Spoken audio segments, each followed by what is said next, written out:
Welcome to the Ben Daniel Podcast, where we're calling a spade a spade. Great to be here with you guys today. It has arrived. It has arrived. Folks, last year, a lot of us bought WNBA League Pass new to the league, thinking that our only way to watch Caitlin Clark consistently was going to be through WNBA League Pass, only to come to find out that most of her games we're going to be able to find on ION, going to be able to find on ABC, ESPN, ESPN2, NBA TV. The League Pass was for all the other teams, not for the superstar, not for the face of the league.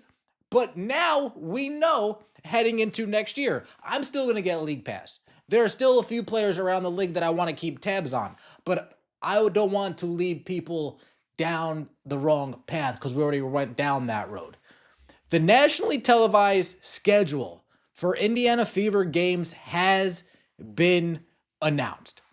Indiana Fever get 41 national televised games, and these games are going to be on ABC, NBA TV, CBS, ION, Prime, ESPN3. You don't need WNBA League Pass to watch these games. You don't need WNBA League Pass to watch these games. You might need to get yourself like a subscription of like a Fubo, a YouTube TV subscription, something along those lines if you want to consistently watch your games.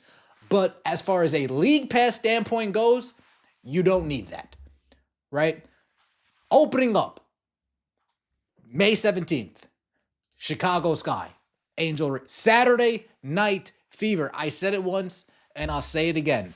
Every Saturday game, the Indiana Fever need to have red towels on everybody's chairs, red shirts on everybody's chairs, and Saturday Night Fever theme. It is a mandatory thing when it comes to the Indiana Fever. If we take a look last year, Caitlin Clark on ION, multiple games that drew over 1 million viewers.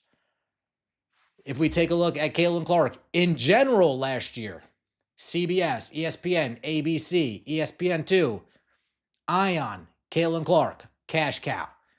Even when we look at NBA TV, Caitlin Clark, absolute cash cow for the league. And that's why the league putting her on 41 national TV games. That's why the Indiana Fever have the most national TV games in franchise history. That's why the Indiana Fever have the most national TV games for a single team in WNBA history. Whether we were expanding from a 40-game season like last year to a 44-game season like this upcoming season, the Indiana Fever were going to break this record regardless. If it was 40 games, it was going to be 40 games. But now, with the expansion of 44, Prime gets to have themselves a couple games. If you guys remember last year, Amazon Prime didn't really get themselves many Caitlin Clark games.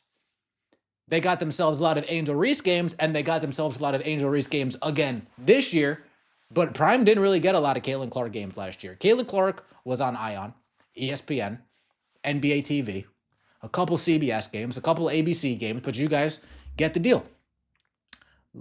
Let's see what the folks over at ESPN have to say about this schedule release when it comes to nationally televised games and whatnot. With some breaking news. The national television schedule, it's been released for the 2025 W season. There are 175 games you can cash on national TV and on streaming. This is 175 games. Sorry, Malika, to cut you off, but I had to.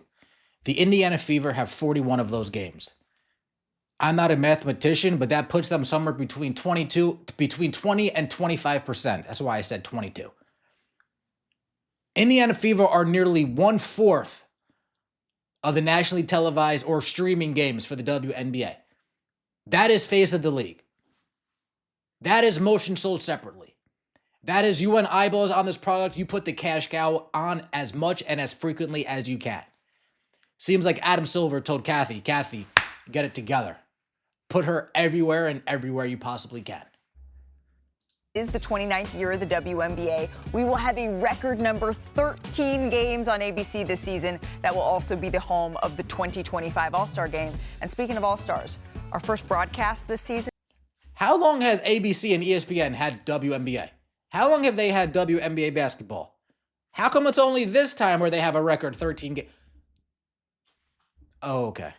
Ooh-wee, big-time doubleheader. Angel Reese, Caitlin Clark, they meet in the season opener. And then you have ring night for Brianna Stewart and the Liberty, seeing them host the three-time MVP Asia Wilson. Fugazi ring. But with such star power on those teams, it's really no surprise they're atop the list for the most games available. I don't even want to continue to interrupt. Malika, what star power? There's one star power in Caitlin Clark, one quasi-star power in Angel Reese. Asia Wilson? Brianna Stewart? What? Available for you to check out on a national scale. The Fever, they lead the league with 41 games here, followed by the Aces 33. The champ. White privilege. Champion Liberty at 32.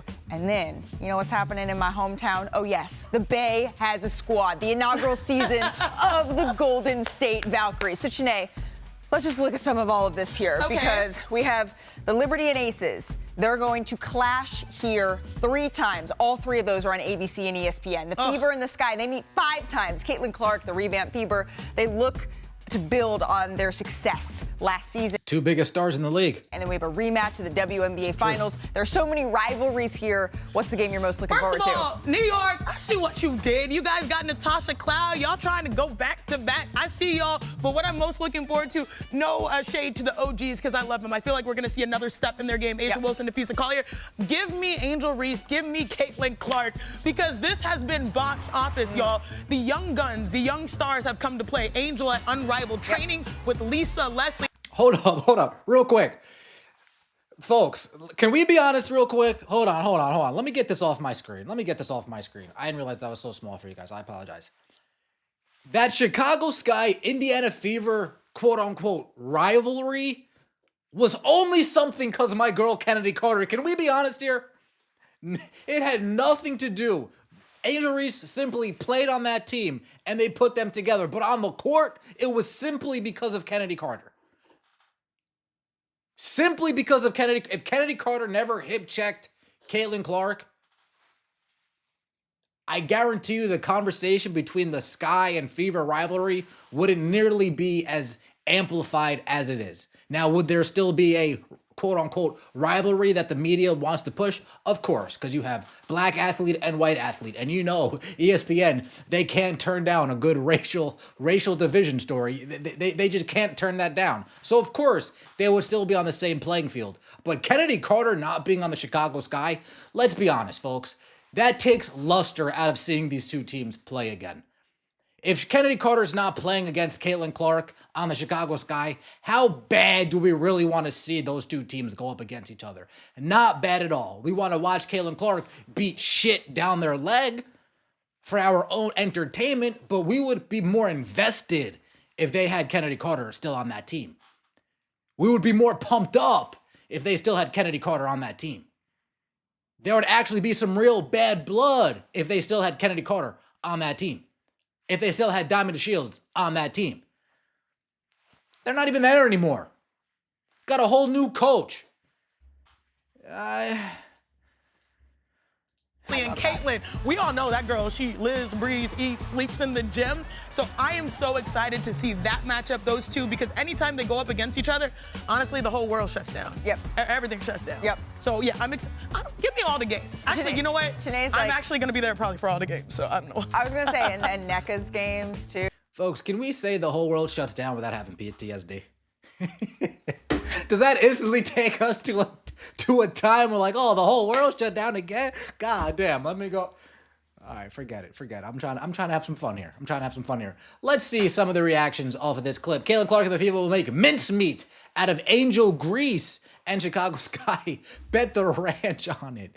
Oh God, stop making Angel Reese happen. It ain't gonna happen, bruh. Shout out to you, Jewel Side, bro. There's really no Caitlin versus Angel rivalry. How an all WNBA first team in her rookie year that plays a different position could be in a rivalry with an at best top 20 player. 5 matches in a season. Y'all really trying to push a non-existent rivalry. Oh, look.